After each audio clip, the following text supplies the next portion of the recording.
And what's going on, everybody? I'm Dave Payerchin here with Madam Superintendent Daphne Hawk. Thank you for your patience while we figured this out. And guess what? The go live button was right in front of my face the entire time. I just happened to overlook it. I do see some familiar faces or not faces, names in the chat. But please, if you'd be so kind, let us know who you are. Jump in the chat. Let us know what you're up to with real estate. Are you wholesaling? Are you a realtor? Are you something else? And what you're most looking forward to kind of getting from our meeting with Ms. Hawk tonight. So, Madam Superintendent, welcome to the call. Thank you very much. Dave, there's a note in the chat saying that they can see but can't hear. So I'm not sure if that's just one person or for everyone can't hear. Okay, Mr. Tate says he cannot hear, so maybe that's potentially, if you could hear us, please let us know that in the chat also. Can anyone hear us? No, we can't see or hear anything. Okay, it works. Ms. Mildred DiBartola, and congratulations on your new position, Mildred. I saw that you, are taking on a new role with a new company. Congratulations. She's in the title world. So, Madam Superintendent, why don't we start out? Why don't you introduce yourself for those of you who don't know who you are and your role? Sure. So, good evening, everyone. I am a longtime real estate licensee. I started selling about 30 years ago and started out with, Coldwell Banker. Back in the day, it was just King Thompson. It wasn't even Coldwell Banker. And then I went to HER. I became a trainer. I love teaching, so I love an opportunity like this to help Dave educate. So in addition to being a longtime real estate licensee, I was also a county recorder here in Franklin County. So I was an elected official as well as a township trustee. But I love real estate. I love capitalism. I love opportunity for people to work hard and be paid well. So I'm a little bit different than, maybe some of my predecessors in the past. Not looking to hit anybody over the head. As I was telling Dave earlier, if you are licensed and you end up coming before the division or before the commission, the best thing to do is to be humble and to, accept that, mistakes were made. And that's probably the best outcome that you can have. So thank you for having me on and looking forward to talking about this new Senate Bill 155. Excellent. I will be sharing some slides, and for being here, we have about, 19 people or so here. You will get copies of the slides and everything that we cover, and we will be talking about some disclosures. I've had the disclosure created by our legal people. I suggest you have your own, review it. But if you're interested in getting the disclosure that I had created, that's in our school community. So I will have you write this down. It's school, SKOOL / school.com/real estate coaching. And you'll find that under the wholesaling section. So before we jump into the slides, why don't we just have you kind of share why are these laws put into place? I mean, you've seen quite a bit, I'm sure, in your career. And what is kind of the intention and purpose behind that? Well, the purpose behind it is consumer protection, right? So the Division of Real Estate and Professional Licensing is within the Department of Commerce, and the entire mission of the Department of Commerce is to protect the consumer. So that's whether it's the Liquor Commission or the Cannabis Control or real estate or industrial, compliance. And all of these things are about safety and protecting the consumer. So that's the purpose of the law. It came out of really the need. We were getting calls at the division as well as the Attorney General's office, often alerted by agents, sometimes the area agencies on aging, so who are out to protect the elderly population who were often preyed upon by unscrupulous wholesalers. And so we started receiving complaints from those individuals as well as licensed individuals complaining of unlicensed activity. You obviously know if wholesaling is not done correctly, then a person can be askew of the law and can be brought, or previously anyway, up until this law goes into effect, can be brought up on charges for unlicensed activity at the Division of Real Estate. So there were a lot of groups concerned about what was happening, especially with our elderly population. Those groups included the Ohio Land Title Association, the County Treasurers group, the Ohio Recorders Association, as well as Ohio Realtors. So there were a lot of groups behind this. Obviously, there were some investor groups who were against licensure for wholesalers and against some disclosure, but eventually we came to an agreement between the groups that a disclosure would be something that would be protecting the consumer. Excellent. And a conversation that we had with Madam Pettit, the previous superintendent, and I'm going to touch on this, even though this doesn't have to do with this particular disclosure, but it's something I know you've seen a lot, is a biggie has been the marketing of properties somebody does not own. That was a major one. We've been talking about this for years. You've seen quite a bit of that. And I think that's been cleaned up, I feel. And hopefully I feel like I've been a contributor to that. I've been pushing this. And I had the previous superintendent on here and we were harping on it. Like, you can't market a property you don't own. And that still applies. Nothing's changed about that. Yeah. Yeah. So, really the direction went, like, if you have a contract that you are, essentially going to wholesale, you're marketing the contract, not the property. I've noticed in our group here in the Cream community, it's been cleaned up insanely well, actually. No one's posting pictures of houses they don't own, very rarely. So I feel like the majority of people who partake in this business are doing a pretty good job, and I know people are listening. And I really did want to thank you for taking the time to do this, because people are listening and people want to generally do the right thing. So I feel this disclosure is just another thing that is going to protect the consumer. And I know a lot of the people who especially are on this webinar tonight and in our group, we're all going to comply. I mean, it's not that big a deal, guys. I'm talking to the same sellers that you guys are.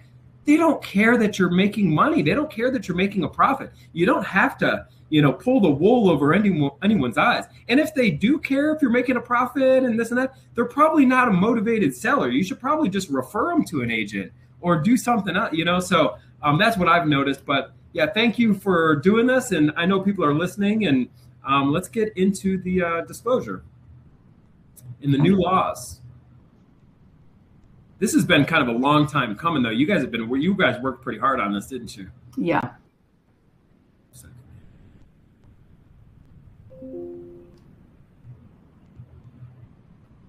Okay.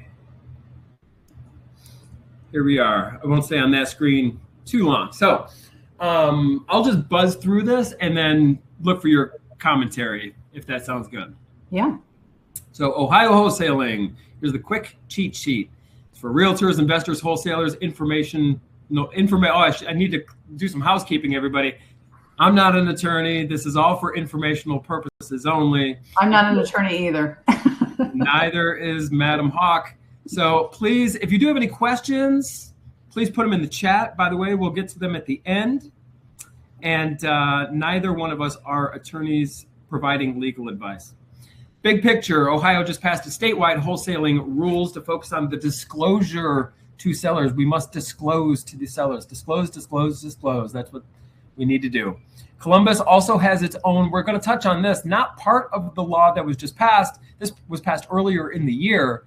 Columbus, this is a city ordinance, not statewide, where essentially, if you're a wholesaler, you need to register as one. If you're wholesaling within the city limits. So there's two things we're going to touch on here: the state of Ohio rules that applies everywhere in Ohio, and then the city rules, which is just for Columbus. And the key definition, what is a wholesaler? If you are putting a property into contract and then assigning this contract or novating this contract to someone else for a fee, for profit, you're a wholesaler. That applies to there. So it's all about selling your contract, the equitable interest, not brokering a property you don't own. Madam Hawk, any commentary here so far? Well, the only thing that stands out to me on this is registration was the first step in this law that became just disclosure. So that was the first step. Was everybody was pushing for a registration. And I don't know that would have done a whole lot. So I think the disclosure is the better route. I think it's better than just having people register. Agreed. All right.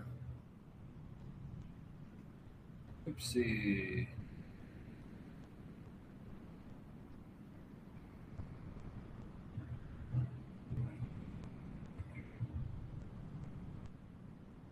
Okay, statewide requirements here. These apply to anywhere in Ohio. So before, keyword here, before, and Ms. Hawk will share why. So before the seller signs the binding agreement, you're getting your disclosure signed. So if you're the buyer or the grantee and you plan on wholesaling, you must give the seller a separate written disclosure. So this is not something that's going to be buried in fine print here in the purchase agreement.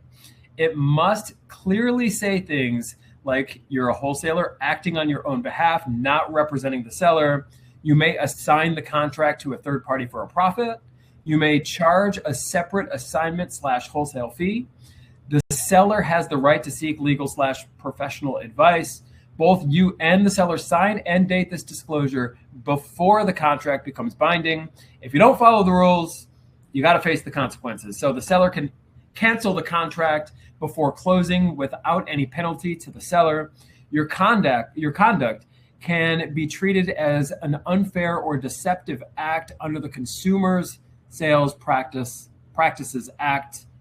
Hello, lawsuits. Hello, Attorney General. It's all about protecting the consumer, as Madam Hawk just shared. And now, if you are a licensed agent/broker, there could be violations, can trigger discipline, fine, suspension, getting your license revoked, or reprimand. Commentary on that. Yeah, so it's a little bit harder for licensees.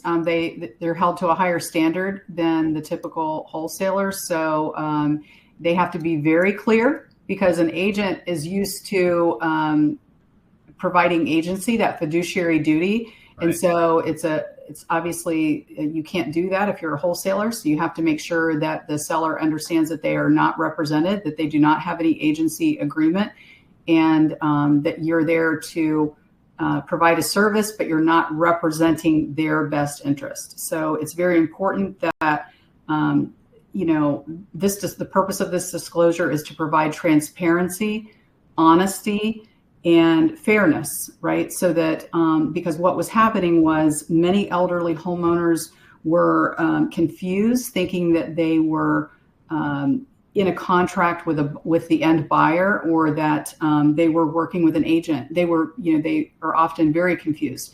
And so it's obviously, and I know that your group does this, make it very clear that you are not a real estate licensee, that you're not an agent representing their interest. If you are a licensee, and if you're not a licensee, I think it's still important to let especially elderly people know that you are not an agent and that you're not representing them. And keep good records. Keep good records when you get the signature. Make sure that you're keeping a record of that, because they may lose it, they may forget, but you're the one who's going to have to provide it when asked. We've straight up gone to just use the dot loop for everything, and you'd be surprised. There's still some, especially the elderly people. They don't do the digital signing and whatnot. So that's especially important. What you just said there is make sure they have copies and understand this stuff. Especially, if they don't know how to work a digital signing platform, you better watch your butt. You better make sure that they know what's going on with this deal, because if they don't know how to use their email, you're kind of probably working with somebody who might not be all there. Yeah. Respectfully. Number 4, Columbus only. So this is about the wholesaling registry. And if you're working inside the Columbus city limits and you're not a licensed realtor or an attorney, you need to register yourself as a wholesaler, as a residential property wholesaler in the city. So you're going to pay a registration fee. I think it's only $50, guys. It's not a big deal. And then you'll receive a registration number. Extra disclosures in Columbus, your first direct communication with seller. This is interesting, and I kind of had some questions around this, but it says your first direct communication with a seller like a letter, postcard, text, etc., for wholesaling, must be in writing. Let's get through this, and then I did want to pick your brain on that one. Inside the city, required disclosures such as that you're a residential property wholesaler, you hold an equitable interest, not necessarily full title. I think that's like when you're selling this property or selling the contract, right? When you're a wholesaler.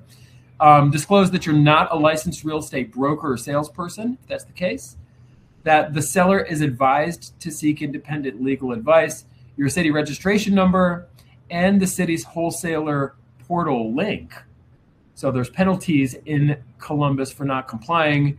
Doing wholesaling without registering or without required disclosures can lead to misdemeanor charges, civil fines, and suspension of your city registration, enhanced penalties when dealing with seniors. Feedback on that. My question about this was first on the first direct communication. My question would be on that, what if somebody found you online? I guess that is written, right? If they read something online about you and contacted you. I'm a little bit confused about that. Did you have any feedback on that? I had not heard about that, but what I'm guessing is what I think the intent is, if I had to guess. I do know that, the city of Columbus, when they were going forward with this, they were asked by Ohio realtors to kind of hold off, that, Ohio was working on something, but they said that it was too rampant and they wanted to do something about it. So what I'm guessing the intent, and I have not read the actual legislation for Columbus, but I'm guessing that they're meaning the first direct communication coming from you. So if you're out there pursuing homeowners and sellers, that it needs to be in writing. And I'm guessing the reason would be, to not be putting pressure on an elderly person or a person who, maybe doesn't have all their faculties, whatever their age is. You've come up onto their doorstep and they feel somewhat pressured or, taken by surprise. I think if I had to guess, I think that that's what the intent is behind that. And so I would have to read the actual legislation, but I'm guessing that means if you're contacting the seller. Yeah, that's correct. That makes a lot of sense. Yeah. If it's outbound, if you're straight outbound, what are you going to do? Yeah, no. Yeah. Write them a letter, do something like that. Even a text message. I think, it says right there, text, Yeah.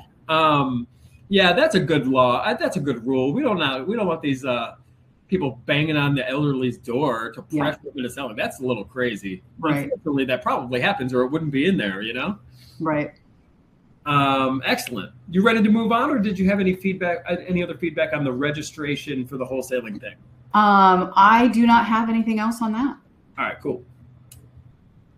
So there was a comment in the chat says, so no more telemarketers calling random homeowners to see if they want to sell. Well, I think most of those telemarketers are probably outside of the city of Columbus and have no idea about the law passed in Columbus. So I get about 8 calls a day. My phone number has just been completely blasted all over this great nation of ours. I'm not kidding with you when I say about 8 a day. Yeah. I get them too. I always think whenever I'm closing a property, you got to put your phone number and I'm always honest. I put my real phone number on there and I'm like, here we go. Somebody's going to find this phone number, dig through the public record somehow. But it sounds like a lot of the telemarketers, it's a B2B relationship. I know for a fact, when it comes to being a real estate investor, you can hire these telemarketing companies. And a lot of them are in Egypt or the Philippines. If you're going to pursue cold calling, I think you should do it like with yourself, red-blooded Americans. Like it's going to be well received by the person on the other end of the phone. I'm open to taking a sales call, but when you get the little pause, as soon as you answer, you're like, hello, and there's this weird pause, and then there's this thick accent. Nothing against anyone in other countries, but I'm immediately turned off. I'm like, okay, this feels scammy to me. Yeah. I don't think cold calling is the best way to get leads and deals, by the way. I'm a big fan of direct mail and online marketing, and let the people come to you, right? Yeah. The more inbound. So here's our checklist for every Ohio deal outside Columbus and inside. Ask, am I planning to assign or novate this contract for a profit? If yes, you're in wholesaler territory. Present the state-required wholesale disclosure to the seller before they sign the purchase contract. And that's as easy, everybody, stepping out of this. Just set up your disclosure. If you're using .loop or you're using DocuSign, just put the disclosure in front of the contract. This way they sign that. You go through that with them first, and then they sign the contract. It's so easy, right? Make sure the disclosure is separate, clear, and signed by both parties. Save the signed disclosures in your files. Protect the seller, protect yourself. Extra steps if the property is in Columbus. If you're not a licensed realtor or attorney, get registered with the city as a residential property wholesaler. Include all Columbus required disclosures in your very first written contact with the seller, and put your city registration number wherever required. That kind of summarize everything here? Yeah. Okay, so here's our practical takeaway. So, no disclosure, no deal. Don't pursue wholesale innovation deals unless you're going to plan on using this disclosure. Just do it, guys. It's not that hard. And by the way, we had a disclosure made and run through our own legal people, and I'm giving that away. It's in our school community. It's not free. It's $27, right, to join our community. But I made it available for members in our community. It is school.com/real estate coaching. If you click on the wholesale part, we got it right there as a PDF. And then if you use ours or you're looking at ours, please run it past your own legal people because we're not attorneys. But that's what we're using. I got it available for you. Don't put a property under contract to wholesale without having the correct signed disclosure. And by the way, everybody, I'm really happy we're doing this webinar. The law itself doesn't go into effect for around 80 or 90 days. Is that correct, Madam Superintendent? Yes. So the governor signed the legislation on December 1st. So the typical law, unless it says otherwise, goes into effect 90 days. So that would be March 1st is when this would go into effect. And the language for the disclosure is right in the bill. I highly recommend that people go and read the bill. They can go to the Ohio Legislature's website and get a copy of it so that they can read it for themselves. Because I think, one of the most important things that's in the bill, if I were a wholesaler, is that, this section of 5301.95, that's the Ohio Revised Code section, 5301.95, section A, it talks about a wholesaler, that if you, any person who enters into an agreement that conveys an interest in residential real property to a wholesaler acting as a grantee without receiving this disclosure has a cause of action against the wholesaler. A wholesaler acting as a grantee is prohibited from entering into a binding contract to acquire an interest in residential real property unless this statement is signed and dated by the record owner of the property. So if they refuse to sign, please don't enter into a contract because the Attorney General's office will have cause to come after you. There you go. Very good. And going back to if you're in Columbus and you're marketing, just register as a wholesaler. I believe, don't quote me, but I think it's only $50. Do you happen to know how much that is? I do not. But I am monitoring a couple of the things in the chat. So we've got realtors call people too, right? Realtors send mail. Yes. Yes, they do. And there are times that I intend to buy the house. About 95% of the time I buy it, but there is a chance I could sell it to a peer. So it sounds like we need to do the disclosure, even if we are buying or otherwise do a new contract, if we choose to assign the contract. Is this correct? I mean, I'm not an attorney, but I would have them sign it. And if you don't need it, it's better to have it and not need it than it is to need it and not have it. So. And I don't know if you guys use .loop. I mean, it's so easy in .loop. You just create a little template and you set up your documents and it's all sent together in a package. And then you just put your disclosure in the front. We use the same little packet, whether we're buying a rental property, if it was going to be a wholesale, everybody gets the same thing. So even if you're going to be buying the property, just have everybody sign the same stuff. It's super easy, you know? And if you have rapport with the seller, just explain it to them. This is what this is. And, we could talk about horror stories. I'll tell you a few, I mean, we run into this where we will get contacted by a seller and they say, oh my goodness, I was in contract with this, what I call the fly-by-night gypsy companies. You never heard of them. They're just got like a random website. Like no one's ever heard of this person. He's a wholesaler, right? He ties the seller's hands for like 90 days, 120 days. He's actively trying to find a buyer for this property. He can't, but he just wasted the seller's time. Meanwhile, they're back on their payments. Their fees are getting, there's so much. That's so like, you could definitely get in trouble for that. I mean, you're causing the seller pain. You're wasting their time with this. You have no intention of buying their home. You're completely tying their hands. Their fees are adding up. Interest is adding up. It's very liable, right? And that scenario is exactly why the disclosure came to be, is because people were being taken advantage of. It was tying up properties and things like that. So also, Dave, Brian says, are the disclosure and registration number required to be included in marketing materials being sent out to the wholesaler's buyer list? I'm going to defer to you, Dave, because I'm not familiar with the Columbus law probably as much as you are. No, I'll be upfront with you. When you register, they give you a registration number, but it wasn't until tonight that when I actually summarized the law and used AI to read the entire law and provide these slides, I didn't know it was supposed to be provided on any paperwork. I will be the first to say I have not been putting it on my paperwork or marketing materials. So I think it's a great question. And I think we all kind of learned that. There wasn't a lot of clarity for that on me. I knew you had to register, but actually tonight was the first time hearing about actually using this registration number on the paperwork. So. I would say my answer to that would be, if I had to guess, would be the same thing that I would say to my sellers when they would say, should I disclose blankety blank? And then I would say to them, when in doubt, disclose. So I would say, Brian, when in doubt, put it on there. It's better to have it than to not have it. And then I think the last question was, can licensed realtors wholesale? And of course, the answer is yes.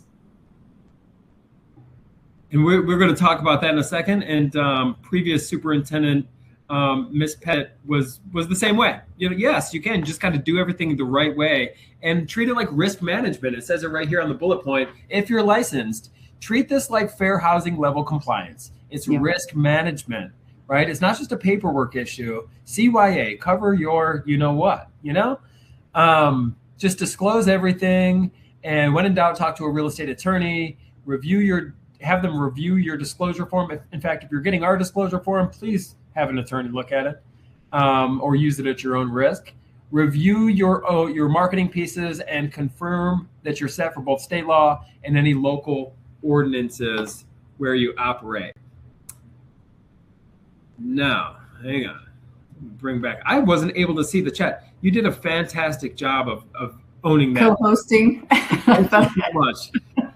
We will leave it open for some questions now. Thank you for being here, Brian. We got about 24 people here. Any question that you have at all? Here's the big thing that we used to discuss with the former superintendent. A lot of it was, hey, and I get this quite a bit, actually. I'm a licensed realtor. How do I do it? How do I do investing? We'll just call it investing. Right? Some realtors don't understand that they can actually be, they can buy houses off market. A big thing has to do with the leads. Like, where did the lead come from? If you ever get a lead that comes from your broker or the broker database, or if you get a seller who contacts you as an agent, they're contacting you to represent them for agency, right? You can't just get leads that come in, people contact you to list their home, and you're like, oh, and by the way, I can buy your house. And that gets really gray. Can you tell us about that a little bit? Yeah, actually, we this past year, we had 2 cases where not just agents, but brokers forgot that they were in an agency relationship with the seller and decided to buy the property themselves. Now, that's okay, but you have an agency relationship with that seller, which is promising them all of the fiduciary duties, So when you become the buyer, when you change over into that, you need to cancel that agency agreement for the realtors on the call, the licensees, you have to sever that agency relationship before you move forward with the purchase. Because why? You cannot represent your own best interest as well as the seller's best interest. That is not okay. You cannot be a principal in the transaction and be representing the other side. So that's these two brokers from totally different areas forgot to sever that agency relationship, and they were fined quite severely for that. I think generally it's a suspension and a fine, and it's not worth it. So just make sure that as soon as you decide what your role is going to be as a buyer, you need to make sure that that seller knows that they no longer have representation. And they do have, by the way, the right, because you are a licensee, you have an advantage over them because of your professional knowledge. They have the right to go get representation should they choose to do so. 100%. I got something for you. And this is, if you're in the chat right now, you guys will like this one. This is a good one. This is coming right from the streets, from the wholesalers. This is a very real thing that I'm going to share with you. And it's the recording of the contract against somebody's property. Let me give you the example. So it's a very competitive world out there, especially for off-market real estate. A lot of people send in direct mail. A lot of people doing online marketing, investing tens of thousands of dollars to get these leads. When the leads come in, you gotta convert them, right? I mean, it's a competitive environment. So oftentimes a wholesaler, and we don't do this anymore. We did it. In fact, they won't do it for us. The title company doesn't do it. They don't want anything to do with this anymore. But what we were all doing for a long time is when you put a property into contract, you record it against the seller's title. You cloud the title. And what that does is prevent the seller from going around you and signing with somebody else. Just like in anything, they say buyers are liars. Well, in the off-market real estate business, sellers are liars too. They'll go around town and sign 3 different contracts. They don't care. They'll go right behind your back. There's very little loyalty, when it comes to this thing.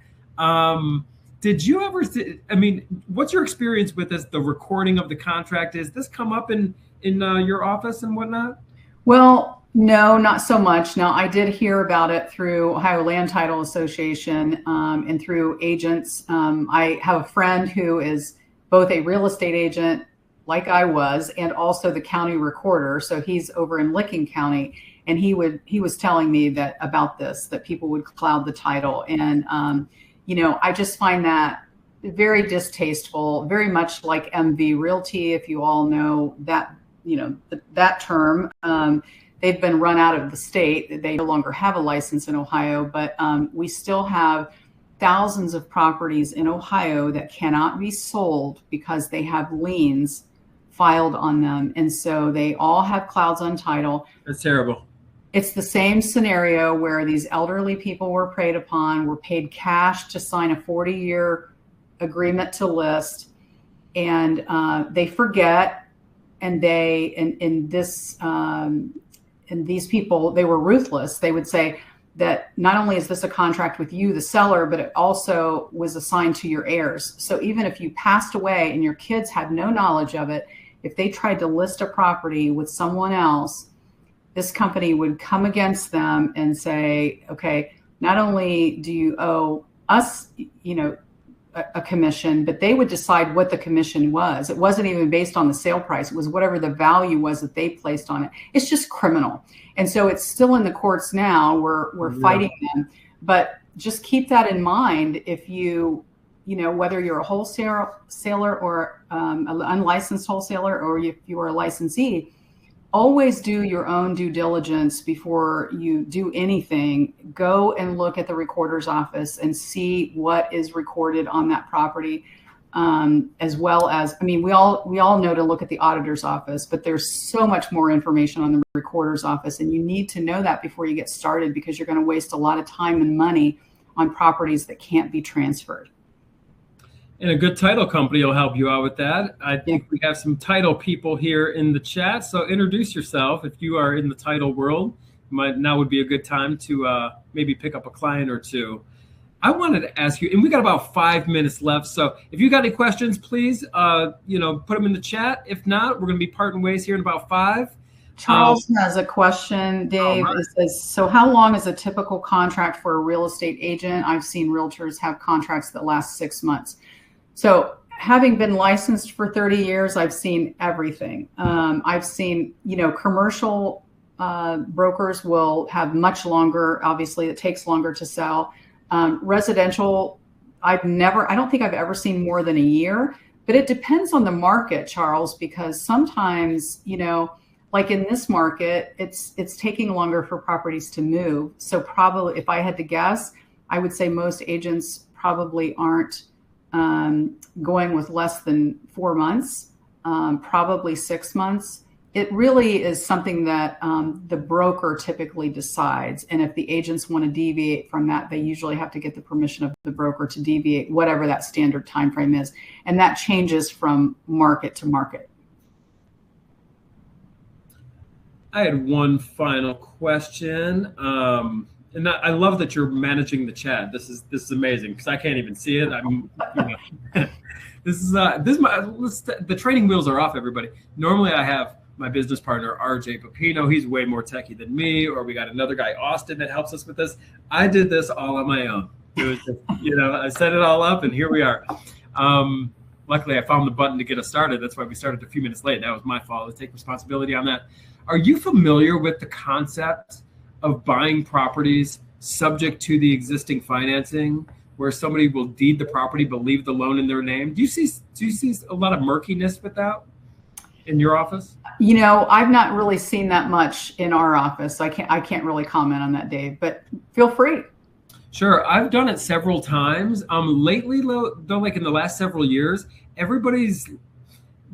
we've had such a run up in the market that, people don't need to do the creative stuff. Like you can kind of get fancy and say, hey, you can deed me the property, leave the loan in your name. And people are like, why would I do that when this guy's just going to give me cash? I mean, it's been a cash business because the demand has been so high. The market's been so hot. You don't really need to get all creative and fancy because it's, there's risk to the seller. They're leaving the loan in their name, but giving you all the ownership rights of this property. So if you miss a payment, it hits their credit. You get all the benefits of owning the real estate. You get the tax benefits. You get the use of the property. You get everything, but the loan is staying in their name. So it would take a pretty motivated seller to do that.